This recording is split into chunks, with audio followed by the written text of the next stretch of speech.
Parents of a little girl who died after a trip to the dentist are hoping they can prevent the same thing from happening to another child. We told you last night here at 10 o'clock the parents are suing Austin Children's Dentistry and others involved, claiming their daughter's death was all part of a scheme to get money from Medicaid. KXAN's Brittany Glass spoke today with the family and heard from several others who claim their children were also forced to undergo unnecessary dental treatments. It's just a bundle of joy, always happy.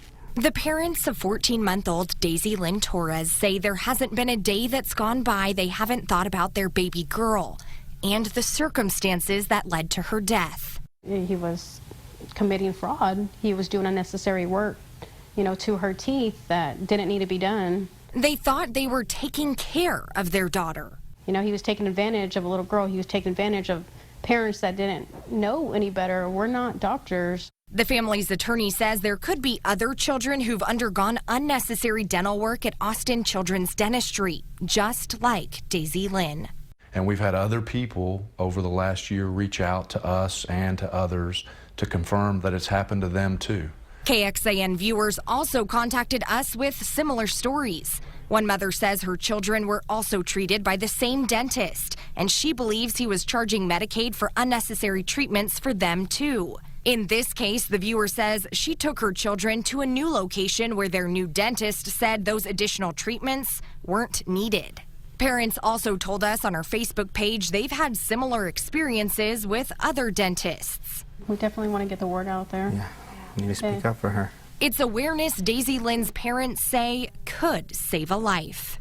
If they question, any medical professional, they could get a second opinion, get a third opinion. We want this to be heard so that it doesn't happen again. Brittany Glass, KXAN News.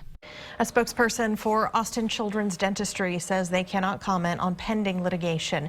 The Texas State Board of Dental Examiners is still investigating this case. Neither the dentist nor the anesthesiologist involved in Daisy Lynn's death have been disciplined by the state medical or dental boards.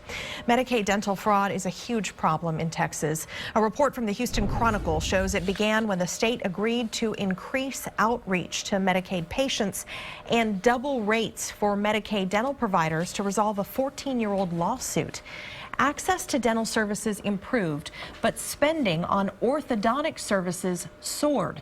Texas orthodontists billed Medicaid $67 million in 2006, but by 2011, it had more than tripled to $229 million. Just 2 years ago, state health officials accused providers of committing $823 million in fraud and waste over a 5-year period in which Texas spent nearly as much on Medicaid as the rest of the states combined. Officials say they ultimately had to drop or settle the cases because former state employees made errors that compromised the litigation.